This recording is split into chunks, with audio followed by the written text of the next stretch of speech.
Morning, I'm Amy Worst. I'm a volunteer with Special Olympics and I'm on the board.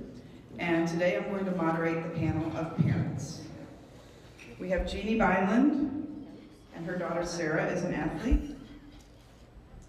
We have Kathy Martinez, her daughter Andy is an athlete. And we have Renee Sherman, and I'm sorry, I don't know your athletes. Liam. Liam is a young athlete.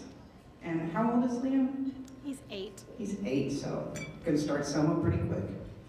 And Steve Lomisher and his son Jason is an athlete.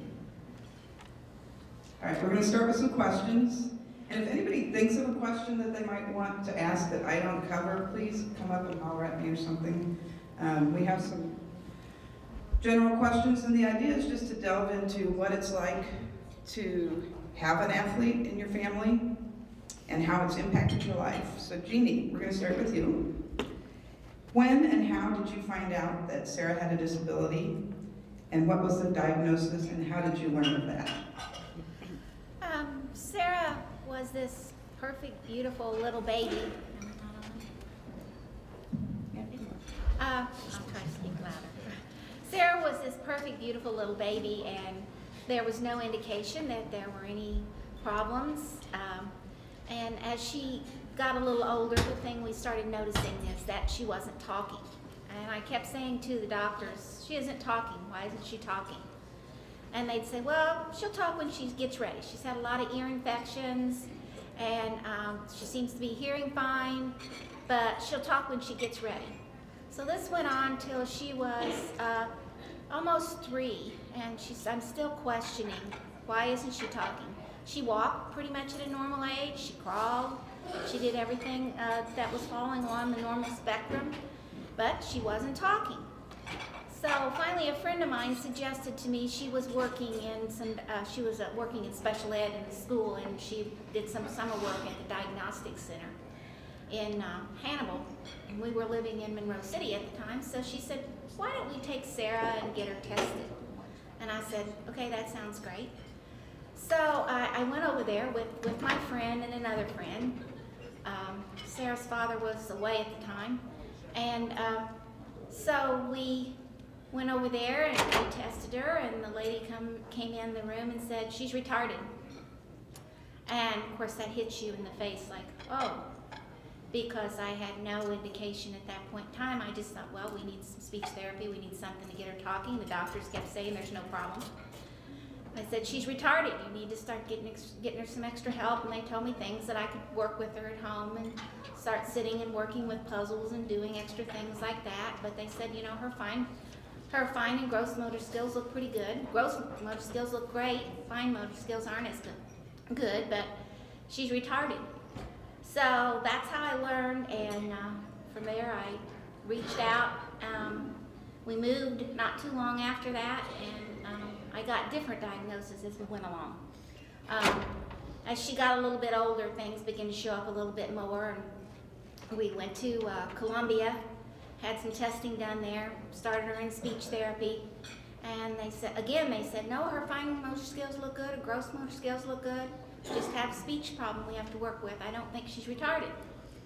So, but then as we moved on a little further, they began to diagnose more problems, and they came out with her original diagnosis was MMR, mildly mentally retarded, or minimal brain dysfunction. Thank you. Kathy? Our experience wasn't that different. We started off not knowing anything was the matter. I kept insisting that Andy was a little delayed. And of course, nobody was believing me because he was a perfectly formed, beautiful young boy. But he wasn't talking, the same thing, wasn't talking. And he went to, my husband was in the Army, and we spent 28 years in the military. So we did a lot of traveling. So a lot of our experiences are kind of be based on the fact that we moved so many times. We didn't have, excuse me, the consistency of being in one place and dealing with the same people. And at this point, we had moved to California, and Andy was in a preschool. He was about 3 years old, and a speech therapist that also did some work for the state of California observed Andy playing with some of the other children, and she gave her phone number to one of the workers there and said, give that child's mother my phone number. And so she started us on our journey, at least with the speech therapy and a little bit of physical therapy. But nobody could tell us why he was delayed. And so we went on with this, and he was also at this time having some petit mal seizures. They were very mild, but they were happening frequently, sometimes several an hour, and he'd just kind of stare off into space, and then he'd want to go to sleep. And I couldn't get anybody to believe that these things were happening either, until he finally had one of these episodes in the doctor's office, and he said, okay, fine, now we have something that we can work with. That didn't tell us much. He was absolutely no help at all. And this went on until he was about 8 years old, and he had had the flu. And Andy's quiet, doesn't talk much, but he had had the flu. And he got into this doctor's office, and he started ripping. He was climbing up on things, totally out of character, and this doctor said, have you ever been tested for Fragile X? And no. So we got a chromosomal evaluation done, and finally got a little bit of a diagnosis that he had a 10% abnormality and a number 22 chromosome. We went with that, and we're in the special ed programs until we got to Kansas City. He was 22 years old, and they said, so, Kathy, when did Andy get his diagnosis for autism? And I went, autism? And we went to the Kansas City Regional Center, and we got him tested. And of course, Mike and I wrote up 3 pages of single-space things once we found out what autism was, to say, well, of course, this is what he has had all his life. And wouldn't that have been lovely for us to have known back in 1984 when he was born that these were things? So life has changed, but it's a different journey, I guess. So. Kathy, what about you? Renee? A little bit of a backstory. I married my high school sweetheart, and we didn't realize that we were going to get married until we were in our 30s. So we had our first child. I was 34. I had the triple screen. Everything was normal. No reason to do an amnio because you're greater chance of miscarriage. So first baby, everything's healthy, and we go to the Fort Leavenworth yard sale, and my water breaks over there, and we live in St. Joe, Missouri. So husband drives us back to the hospital, have a wonderful natural birth. I'm bragging because this is all the really good stuff I want to remember from it. And then he was born at 9:12 at night, and my mom came in at like 3 a.m. in the morning, and we were up all night because we were just so excited. So I hadn't slept all that time. And his pediatrician walks into the room at about 9 in the morning and says, I need to talk to you about your son. He has Down syndrome. I'm so sorry, I thought this would be easy.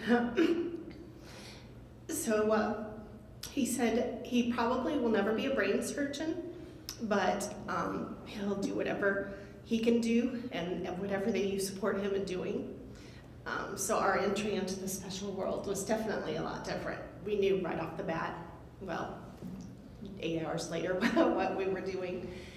We got support right away from the Kansas City Down Syndrome Guild, and he was a healthy little guy. And in hindsight, you don't realize how blessed and lucky you truly are until you've kind of walked the path. And just having the support of older parents who've gone through it. So. All right, well, Jason was born a long time ago, 78. Jason was born, everything was fine, until Jason was about 18, 24 months. In about a 2-month period, the first episode, he was cutting teeth or an ear infection, and his fever went real high, and he went in convulsions. And in the course of 2 months after that, we were in the emergency room 3 different times where his fever would just go off the top. And the last time was probably the most traumatic for me, is because I had to take him, I took him to the emergency room, and I had to take him, and I had to hold him in a bucket of ice water. And that screen, I still remember that screen. But that was all in about a 2-month period. After that, he was phenyldarbital and several different drugs and stuff. and the convulsions stopped, the fever stopped, everything, all the stuff, we had no symptoms or anything. But then, as the months and years went on, he wasn't developing like everyone else. He was getting slow, so we kept asking. Then we had the same story. Oh, well, he's just on his own. He'll make it. He's just going slow. We had it as well. And the same traumatic time, my wife at the time decided, well, she had enough, so she left. So then it was me, and thankfully I met my wife Penny, and we got custody of Jason, and then we finally spent about, I don't know how many trips to Barnes in St. Louis to get all the tests done, and they finally did the test, and it came to the IQ, they said Jason was mildly retarded from the damage was done for the convulsions and stuff. So, you know, he looks almost normal most of the time. His biggest deficiencies are reading. He can do no reading whatsoever. Math and stuff, numbers, he can't do that. But there are other things he can do. You know, remember numbers are great. You know, just a quick on his memory. If you lose a tool 2 years from now, or 2 years ago, and he asked Jason where it is, he'll know where it is, but he can't read anything. I officiated football for 23 years, and the guys I officiate, we always meet at my house before we leave on Friday night to do the games. So one of the guys that I officiate with one time, because Jason loves football, and he always meets us when we meet, and then when we come home, and he'd meet us again. So a friend of mine said, well, Jason, you should get some scores for us on the high school games. So Jason, yeah, I'll do that. Well, I'll never forget the night we come home that night, we get back after the game, and Mike Wood goes out, well, Jason, you get some scores? He said, yeah, I did. He starts going, 14 to 21, 36 to 42, and he goes all down all these scores. And he said, well, what the teams? And he goes, you didn't ask for that. That's great. That's great. Thanks, Steve. And Renee, I'm pretty sure my pediatrician told my mom I would never be a brain surgeon too. Yeah, and we were told that too. Absolutely. Next question is, did the doctors or social workers give you any advice at the time? Not really. They just suggested that we get speech therapy, which I did do. We started with speech therapy. At this point in time, we were living in Fulton, and there wasn't a speech therapist there, so I took her to Mexico because there was a speech therapist there, and so we just started doing speech therapy, and so I really didn't give the social worker at that point in time. Like I said, pretty much the one that I first saw came in and said, she's retarded, that's it, you know, you're out the door. And then of course it didn't help that at that point in time we were in the transition of getting ready to move. And, but it was a journey. I finally got with a speech therapist when we moved to Columbia, and she really started delving into what's going on here. And initially she thought Sarah was autistic, but we're talking about Jason born in 78, Sarah was born in 1976, so she's the oldest of the ones on this panel. And back then there wasn't a lot known about autism. If you were autistic, you sat and you rocked and you didn't interact with anybody, and that was what they thought of autism. And the speech therapist said, well, I think she could be autistic, but she said, no, there's no way, she's too interactive. Because she loved people, she still loves people. She loved people, she said, there's no way she's autistic. We had tests done at Barnes Hospital, we had tests done at the University of Columbia. Nothing showed, there was no damage that showed anywhere on any CAT scans, EEGs, anything that was done. So they were just kind of at a loss is what was going on. I got very little guidance until I really got in with the speech therapist in Columbia. And she really started directing us different places. At that point in time, we did considerable testing at the university, and that's when they said, well, there's more going on here than just speech. She's got some fine motor skills. At that point in time, they still thought her gross motor skills were pretty good. But not a lot of guidance back in 1979. Kathy, same question. Okay. Well, my personal favorite was the doctor that said, well, one thing is for sure, he will never be an athlete. I know, honestly, I want to go back and shake that person so much. Yes, because Andy's a very good athlete. He excels in a great number of the sports that he competes in. So you can't take that flat statement. We were also told that we know our child better than anybody else does, so we will know best what to do for him. And so that was, which actually we did, because as I said, we moved. We had gone from Texas to California, and then where were we next, Mike? What was it? I forgot. We're Panama. Oh, and that was fun. So we had been in with a speech therapist in California, and that was very helpful. And then we went down to Panama, Central America, and there might be some of you in the audience old enough to remember Noriega and a little war that we were down there for. And so we were there during that period, and the only support that we got was through the Department of Defense schools. And they did have a preschool program that they put him into. So he was getting some help, but we were in a place where they spoke no English, and he didn't speak at that point. He really didn't start talking till he was 5. So it was very frustrating for him, and we didn't get much help down there. And at this point, we found out that there was an aneurysm in Andy's brain, and they did not know what it was. So they were flying us, Andy and I, back from Panama to Letterman Hospital in San Francisco area, and they were doing MRIs and some experimental versions of the MRIs to see just exactly what that brain tumor was. And it turned out to be benign, and it really doesn't affect him that much, except in some of his fine motor skills. His gross motor skills are a tad bit off as well, but it was mostly in the brain that things were centered. And then when we found out the autism, the chromosome problem, we went for genetic testing. But none of that really gave us any support. They kept pushing us back through the special ed programs, and so that was the place that we ended up with the most support through the school year. So. It was different because we kept moving. We'd go to a new state, and new states had new regulations, and then we'd have to go through the system again. And finally, it got to the point where we were in a program in the Army that was called the Exceptional Family Member Program, and that was supposed to help hook you into the programs in the area. And it ended up that they always asked us what our journey had been, rather than saying, here, let us help you on your journey. So he's 1984 he was born, so it was still pretty much in its infancy, and certainly nobody knew what autism was in any of the groups that we had been in. So, but it was good. I mean, he learned, and we were able to guide him ourselves, so at least that was helpful. When Liam was born in 2005, we were fortunate enough to be newer parents, that there were programs in place.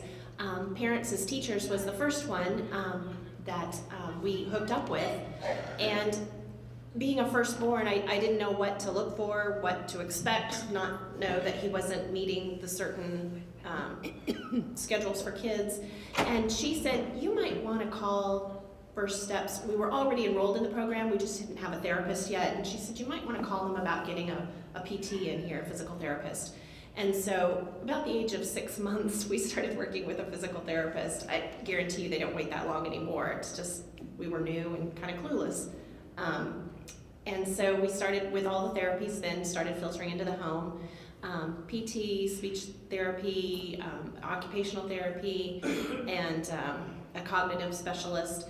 And so he just kind of rose through the ranks of First Steps, and we were very thankful to have that in the state of Missouri. It's a blessing, really, and I'm very thankful that our families can access that program. Once he turned about 3, I got a call from another mom, Mary Ringa, who may be familiar to some of you because she has a very wonderful athlete named Chris. And they were starting up, her and Katie were starting up a new program called Young Athletes through Special Olympics. And so we jumped on board because I thought, I cannot wait till this little guy is 8 years old to compete in anything. I want him to be involved, just like the kind of experiences I had when I was young, to play t-ball and to run with the kids and to learn how to be a team. And so we started attending the Young Athletes program, and I tell you what, that is a fabulous program. I'm here to say thank you, thank you, thank you, Special Olympics, for that.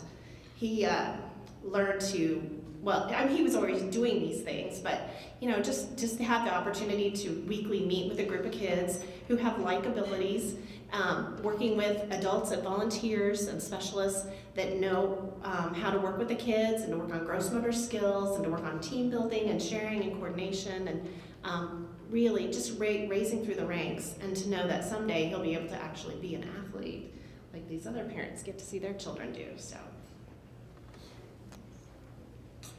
Well, after we found out Jason's problem was, back in those days, like, well, there wasn't a whole lot out there. So we looked at some places, we talked, and we had him checked at a couple places for some help, and none of it really worked. And finally, when he got into the school system in Washington, the special ed, and his first teacher there, then it really took off, and we got some help, and he's on his way. But you know, there was about 18 months to a year there where we were you kind of look and you couldn't find anything. What you did find didn't fit. And then we got to school, he went on from there. So. Thank you. All right, next question. When and how did you learn about Special Olympics? Sarah started school in a regular kindergarten class. That was what they had recommended in the Columbia Public Schools, for her to just be in a regular kindergarten class. A funny story I remember is getting a note home from the teacher one day that Sarah had not been listening to the story hour. And I said, well, what was she doing? Well, she was tying her shoe. Well, she had taught herself to tie her shoes. So she was working on tying her shoe, and the teacher just didn't think that was the appropriate thing that she should be doing during story hour. So, I mean, you had this 4 or 5-year-old that had some learning problems that we knew at this time, and she was teaching herself to tie her shoe. She taught herself to ride her bike, so she was very determined. But when she got into first grade, she was in a special ed class, and one of the first athletic things that Sarah really got involved in, and I look at Jennifer, it was the Tiger Academy of Gymnastics at the university, and they had a special program, and Sarah actually started in with the regular athletes, and one of the funniest things she did was they performed one time at halftime at one of the basketball games, and the little guys were supposed to tumble across the mats. She was at the very end of their rope, looking around obviously at something else, and as they pulled, she fell flat on the mat. Of course, everyone started laughing, but she got right up, went back with them, and they had to tumble across the mat. And she tumbled. Her tumbling wasn't nearly as good as the rest of them, but she made it across the mat, and by that time everybody was clapping and cheering for her. But that was kind of our first, and then it went from a regular gymnastics program to an adaptive gymnastic program, and it was run by some of the gymnasts there, and a young man who had been paralyzed as a high school senior from jumping into a shallow creek, whatever, and was paralyzed, kind of took over the program, and another one of the gymnasts had a real interest in it. So they started working with the athletes, and they did some competitions with gymnastics, and she actually had the little guys, and Sarah was probably at that time maybe 5 or 6, and they could, so she was too young to actually be in gymnastics, but they would run and do that type of thing. And then through that program, one of the other parents said, Jeannie, you should get Sarah involved in Special Olympics. My first thought was, well, you know, Sarah's pretty high functioning, you know, maybe that's not the program for her. She runs really well. She does, you know, her gross motor skills, so maybe that's really not the program. So I talked to this speech therapist who I valued her opinion very much, and she said, no, I think it'd be great, because she said even if Sarah does perform a little better than the rest of them, it's just going to be good for her, for, you know, her self-esteem. And so we started going to the Special Olympic practice. Again, this has been a long time ago. She was 8 or 10. I can't remember which of the one, but so when she started with that, she ran in her first track meet when she was in the 8 to 10-year-old range, and I remember her as she ran down the track, waving at us as she'd go by. So we learned that we had to sit at the finish line. So she'd keep running and not stop and wave at us along the way. So that was our first, and of course immediately I found out that no, this was that yes, this was the perfect place for Sarah. It was just at that point in time. Special Olympics has come a long way since then. It wasn't nearly as well known. You didn't have all the information on it. And again, as you talk about the different age groups up here, we're talking, 25, 30 years ago. And but immediately when I got in there, I realized, yes, this was a place for Sarah because she absolutely loved it and she could run like lightning.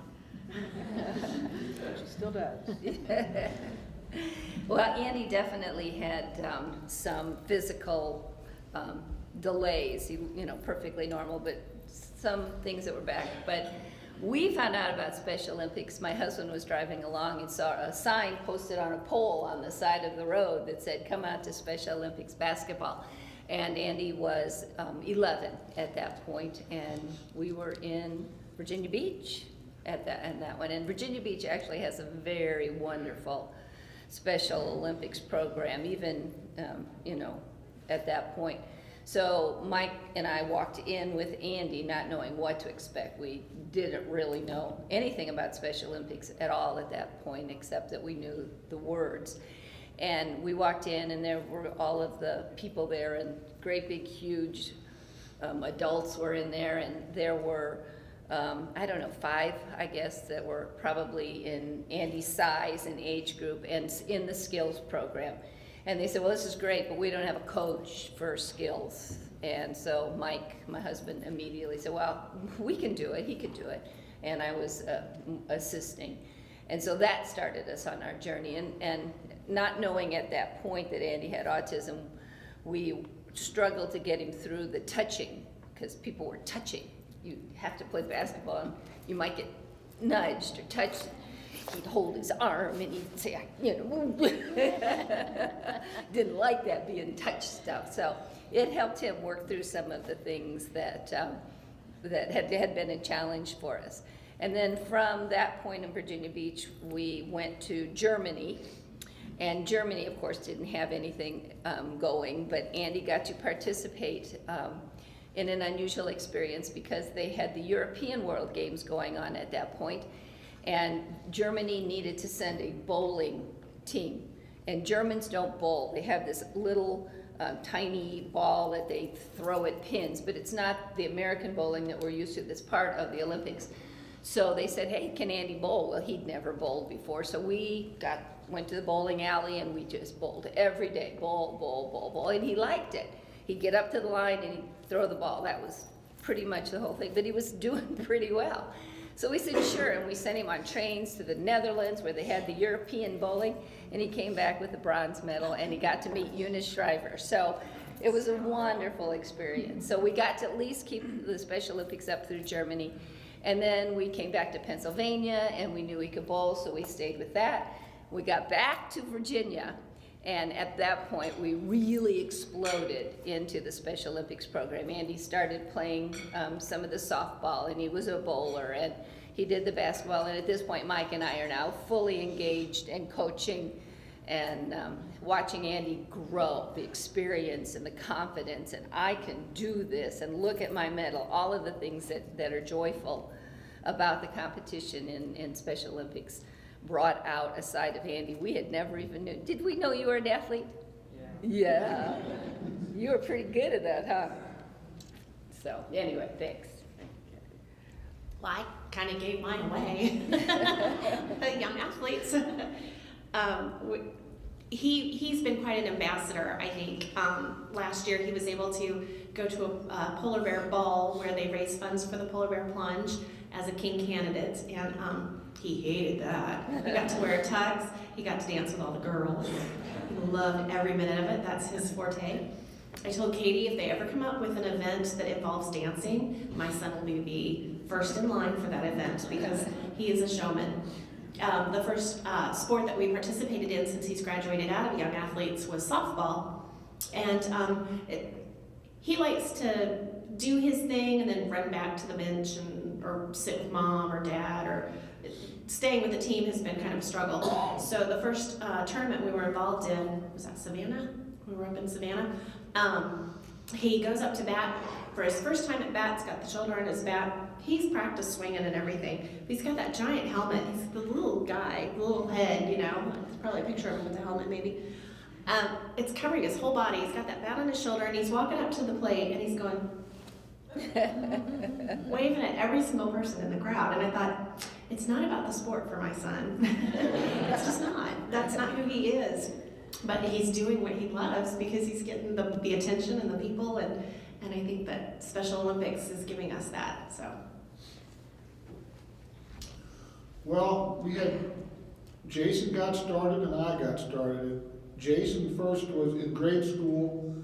Once a year when he was in grade school, they would go to St. Clair, which had an area event there. And that was, Penny was assisted with the kids, and they went and he did that once a year. And then I volunteered to run a leg of the torch run for Troop C. And it was a Saturday morning. I went up to the high school track to run, and it just so happened that the morning I went up that morning, Joyce Brown from Developmental Services in Franklin County had their track athletes over there having practice, and I talked to her a little bit. She needed some help with her shot putters, so I helped her shot putters, and the next week Jason was there, and we went on from there. So, a lot of years ago. All right, this is kind of follows along that, but then how has Special Olympics impacted your athlete's life? Special Olympics has totally changed Sarah's life, given her so much confidence. She's made so many friends. She loves making friends. If somebody asks her her favorite part of Special Olympics, she'll say making new friends. She likes to compete. She's done numerous sports. We went from the track to bowling, to swimming, to bocce, to softball, a little bit of volleyball. She doesn't like volleyball because it hurts her hand. But we tried it. Tennis, golf, did I say bocce? Anyway, lots of different sports. It's given her so much confidence. She's made so many friends. And I go back to so many little things that have happened along the way that weren't any big milestones, but the little things that stick out in my mind that people in Special Olympics did for Sarah to make her what she is today and give her the confidence to get up in front of people and speak.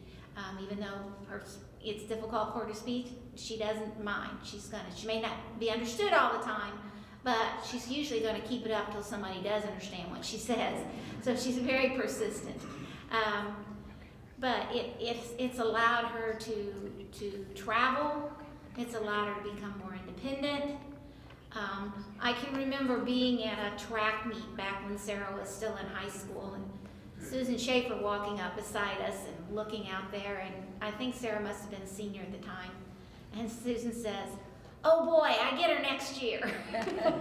She was running a relay and doing her thing. And as I look around, the room and all the people that we've crossed paths with, Randy Bain can remember Sarah being at Fort Leonard Wood, and she loved the police officers, and she always went to visit Randy. Zim can remember Sarah when she was young, and just people throughout the room.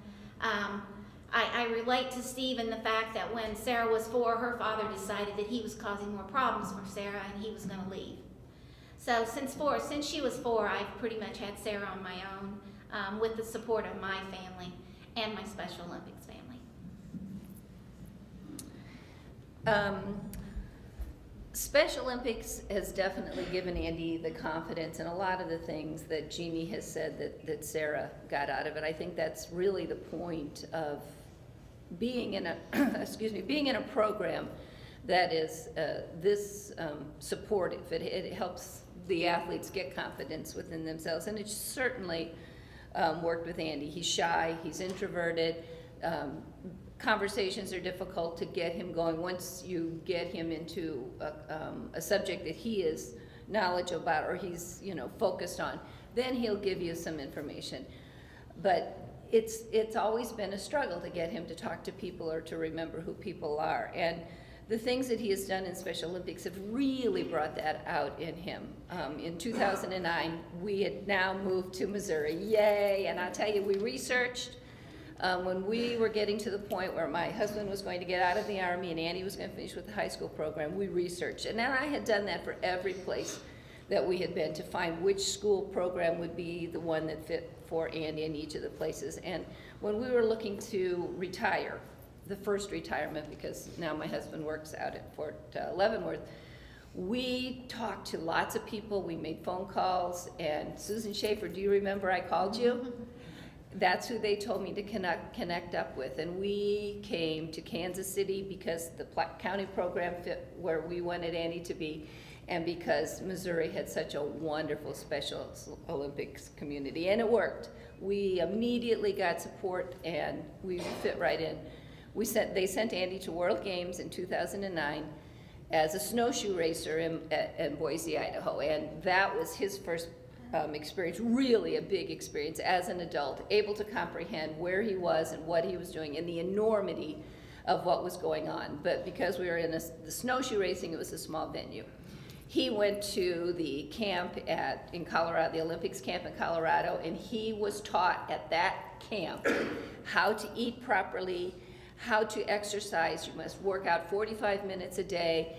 And he came back with that, and he took it to heart. He lost 25 pounds, and he has kept it off since then. And he got the running bug. All of this was because Special Olympics, some coach up at that training camp told Andy things that you needed to do to be an athlete. Amazing. We couldn't tell him to do that, but they taught him that. He went to the World Games. He had a wonderful time, did his thing, came back, and he spoke in front of a room of nearly 70 people with slide presentation that my husband had put together, and he told of his journey to World Games. Never in a million years would I have said that my son could have given a presentation in front of a room full of people, and it was just amazing. So, Special Olympics, yay. Ditto. Liam,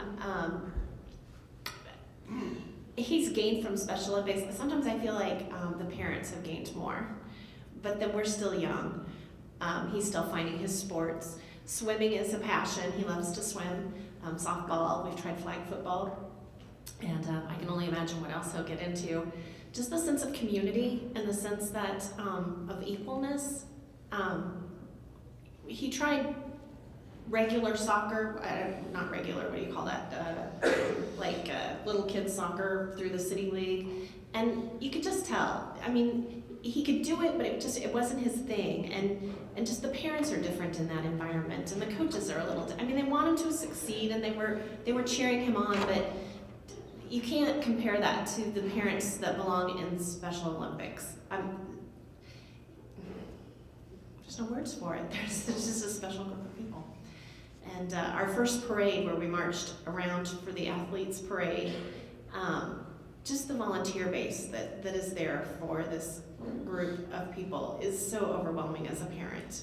I cry every time we march in that parade because it really is just so overwhelming.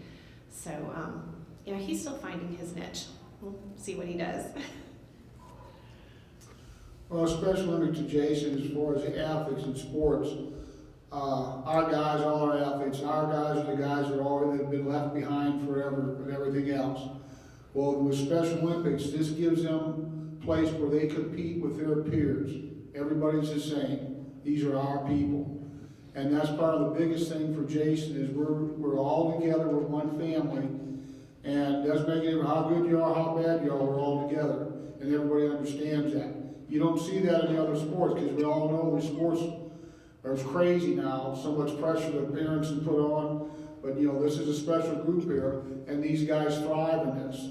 And that's the biggest thing. The other biggest thing besides the sports for John, I mean, he's done sports he's gone from one sport to the other. He's done sports that I didn't think he'd do. And he's drugged me along with it. We're going to do this, we're going to do piloting, I'm like, okay, so. But The other thing is, this group of athletes that he's with, he has friends all over this state, all over this Midwest. His phone is going all the time for the athletes in our area. And it's so much more than just a sports because this is their social life. These are their people. And that's really important to us. So it's not all about the sports, but it's helped him a great deal. It's helped him a great deal to deal with in life too, with other people. So Thank you. It might work out. Tell me if at all, has Unified Sports had an impact on your athlete? Definitely. I have, Sarah's done Unified. I'm trying to think if I don't know that she's had a Unified partner. Well, yes, she has, because Susan Schaefer was her Unified partner. Yeah, I got it, Susan. Yeah, see, she and Susan bowled together and were Unified partners. And that was her first Unified partner. And then, of course, she went to national games and had Unified partners there. And, well, no, she didn't. They didn't have Unified partners. Tennis, we were tennis. Well, you did tennis and you did bowling. But since then, she and I have had the opportunity to be Unified partners. We've been Unified bowling partners. We've been Unified bocce partners. I was a Unified partner for a little while on a volleyball team. So it's definitely changed her, and it allows her to, again, interact with not just the athletes, but with everybody else involved. So Unified is a great program, and has allowed her to grow and make friends with people outside of the athletes, and teach her how to meet people. I didn't say that. One of the things that always amazes me about Sarah is she'll walk up to someone, put her hand out and say, "Hi, I'm Sarah Byland." And how many, quote, normal children will do that? And that's only because of Special Olympics it's done that. But yes, Unified Partner has given her a lot more confidence by allowing her to work along beside a non-athlete. And when we go back to the tennis, she and Susan got pretty good. And that wasn't necessarily, it definitely wasn't because I had helped Sarah. It was because Susan would give her guidelines, and she really found that she enjoyed playing tennis. Unified sports is one of our favorite things, and we don't get to do it as much here as we have in the past, but we have loved it. I was a Unified partner for bowling for years. Andy had a partner, I had a partner, and we got to do things together that were the same, but he wasn't necessarily doing it exactly with Mom, and we could still be part of the program. My husband did a Unified team in softball, and the team was pretty high level as far as the competition went, and Andy wasn't quite at that point, but he was able to go to all the practices. He was able to get batting practice and interact with these other athletes and the other volunteers and people that came to join the team. And he learned so much modeling, and he learned to pay attention to the scores, and he learned to follow the game because it was done at such a high pace. Here, then when we went back to Virginia, Mike and I were doing the golf team, and it was Unified at that point, and Mike was always Andy's partner. And so they'd go do their tournaments, and they'd go all over the state, and we came here, and that continued. Well, Mike had to go on a deployment for 15 months. And so here we are, starting the golf season, and it's me. And Andy is expecting that we go play Unified golf, because you play Unified golf when it comes along. And that's the level where he needs to be. I said, all right, Andy, I'll be your partner. We'll do it this year, you and I, come on, we can do this. And then he looks at me and he says, well, Mom, you know, Dad always gets me a gold medal. No pressure. Did we get a gold medal, Andy, at state? Yeah, we did. Our picture is up there, right there. That was the most pressure I have ever been under in my entire life. Yes, we like unified sports. We find that it's very valuable. Okay, he's a unified sports. Yeah. What? You probably haven't experienced that yet, but Is that when they participate with typical peers? yeah. Well, that's like his whole life. That's all we've known. I mean, when he played softball, we had typical peers on that team, right? And when he plays flag football, there's typical peers on that team. I can't tell one from another, and I shouldn't, right? I mean, that's what it's about. I mean, we push for inclusion like crazy in the school, so that would just be a normal offshoot. So as a parent, well, probably the hardest thing about unified sports, I do have to put this in, his little sister is 6, and she's been with us through the Young Athletes program since she was born. Since she could run that gym, she's been participating in Young Athletes. The hardest thing, and y'all need to know this as Special Olympics people, is that siblings that are younger, who grow up through this program, do not think it's fair that they cannot participate in Olympics. She has been my biggest problem since he started playing softball. So I'd just be warned. Okay, you need to consider that in your programming in the future. But no. Sounds like we've got a unified partner There's a coming up. Yeah, Yeah, she already is. We don't know any different, so. Well, through the years, my years of coaching with Jason, we've had unified softball teams, unified basketball teams, and we don't, through the years, we haven't really set out a lot of times that we're gonna just have a designated unified team. It usually kind of works out. We usually have a couple teams, and we don't have enough, so we get some unified partners come and help, and that usually helps. You know, we end up with unified partners that always want to come back because they enjoy doing it, and our guys enjoy that too. So it's been pretty good when we've done that, but I don't set, we're gonna have a unified team, just kind of how it works out every year, what we do. So sometimes you do, sometimes you don't, so. But probably the most fun that Jason and I had, we haven't done it for a couple of years because my knee was bad, but we did the alternate shot, the unified golf. And of all the stuff we had, I think Jason and I had more fun doing that because he just thinks I'm the worst golfer in the world. And we just had a blast doing that. It's probably the first time we played down at St. Peter's in St. Louis, and the first hole, I think, had water on the right. Well, anytime I get close to water, I always get an old ball out to use a water ball. Well, I gave Jason, we're close to water, better get a water ball out. So he gets his ball out, and before I know it, he sits down on the tee, he gets up and whacks it, and he aims and just shoots it in the water. I go, Jason, well, you told me to hit the water. Now I said, just take the ball. But that's probably the most fun we've had when we played that golf together. We really had a blast doing that. You have a literal learner. All right, we're winding down here. Last question I have for you is, most of the people in this room are Special Olympics volunteers. Is there anything you would like to say to them about what they have meant to your child's life? Well, as I said earlier, Special Olympics is my family. They've meant support to Sarah. They've meant support to me as a single parent since she was 4. I've needed that support. I needed people that understood what I was going through and were there to give me advice, give me a hug, or just say, hey, Sarah's a great person. It's hard sometimes because you think, well, your child misbehaves, your child does something wrong, and you're out in public, and when you look at Sarah, you don't know that Sarah has a disability, and you have people staring at you, and not knowing that, hey, this child has a problem. So there's been support through Special Olympics to deal with that. There's been support during my down times. There's been support during my good times. They've allowed me, Special Olympics has allowed me, and I thank them for this. I'm going to go to the USA Games this year as a unified partner because of what Special Olympics has done for me and because of what Sarah has done for me. And I just thank every one of you from the bottom of my heart.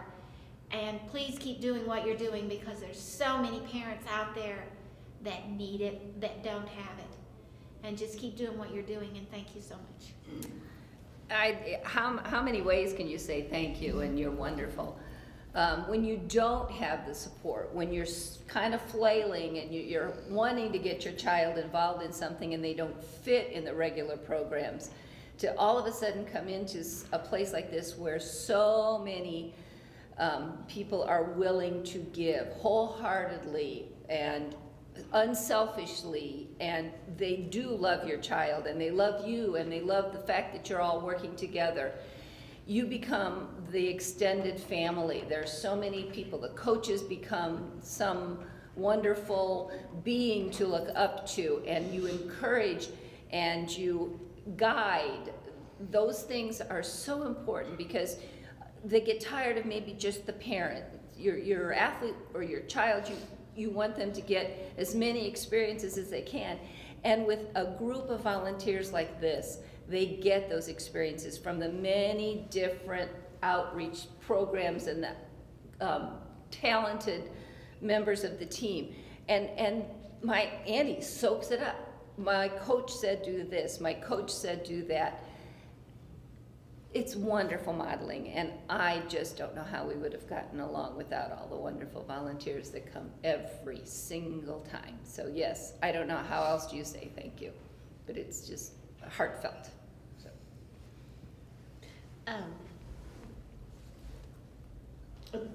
Being a newer mom in the area of the special needs world community, I feel blessed and lucky every day for the group that has come ahead of us and paved the road. I know that the road is still bumpy, and that we need to fight the fight and keep things even for our kids and equal. But it's groups like you that help make that possible, and parents like you guys that make that possible. And Melody and Katie back home, thank you so much. We can't wait to delve into this world of special. I mean, we're kind of already in it with the young athletes, but it'll really open up, I'm sure, as he grows. So really, thank you for all that you do. Well, without volunteers, we wouldn't get very far, because we really need you. And the most important thing, the volunteers, I would always remind them, it says, when you spend time with our guys, like Jason, they remember you. Because these are the guys, like I said, are kind of left out. When somebody takes the time to help them, they're going to remember you. And it's an awfully big help, and it's an awful thing. And probably the biggest thing, since I'm getting close to retirement and looking in the future, one of the most important things that I look for in the future is the fact that with Special Olympics and all the organization and volunteers here, I worry about what's going to be for Jason when I'm not here. And I know now that Special Olympics is going to be something that's going to be here for him, because Special Olympics is his social life. That's it. He has a shelter workshop that works, and then everybody else is his other family is his social life. So it's good as a parent to know that when I'm decrepit and can't move around, he can still throw a bocce ball, or he can jump or do something. There'll be something for him here. So that's a big worry off of me that it's going to be there. So. Well, thank you, and I think I can speak for the volunteers and say it's a privilege and an honor to work with your athletes as much as we do. And at this point, we would love for Sarah and Andy to come up. And Jeannie has a few things to say right as we close. I'll let the athletes come up here and stand with us because it's all about them. Many of you have heard me read this before. I didn't write it, but I could have, because it's exactly how I feel. It's written by Emily Pearl Kingsley, who was the author of a television show, Kids Like These, and it's called Welcome to Holland. I'm often asked to describe the experience of raising a child with a disability, to try to help people understand who've not shared that unique experience, to understand it and to imagine how it would feel. And it's kind of like this.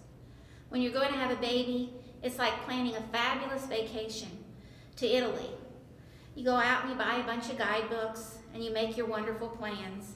The Colosseum, Michelangelo, David, the gondolas in Venice, and you may learn some handy phrases in Italian because it's all really exciting. After months of eager anticipation, the day finally arrives. You pack your bags and you go.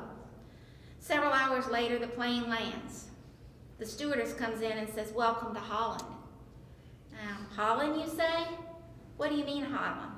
I signed up for Italy. I'm supposed to be in Italy. All my life, I've dreamed of going to Italy. But there's been a slight change in the flight plan. They've landed in Holland, and there you must stay. The important thing is that they haven't taken you to a horrible, disgusting, filthy place full of pestilence, famine, and disease. It's just a different place. So you must go out and you buy new guidebooks, and you learn a whole new language, and you will meet a whole new group of people that you would have never met. It's just a different place. It's a little slower paced than Italy, less flashy than Italy, but after you've been there a while and you catch your breath, you look around and you begin to notice that Holland has windmills, and Holland has tulips, and Holland even has Rembrandts. But everyone you know is busy coming and going from Italy. They're all bragging about what a wonderful time they had there. And for the rest of your life, you will say, yes, that's where I was supposed to go. That's what I had planned.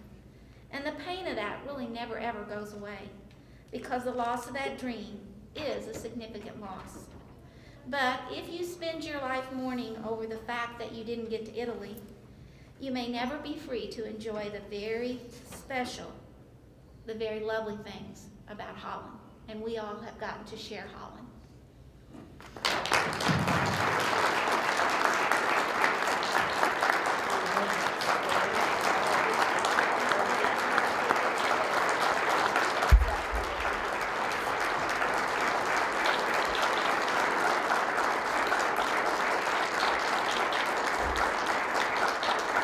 Thank you guys. Thank you so much for sharing your stories with us. I think it made us all feel very warm. Thanks.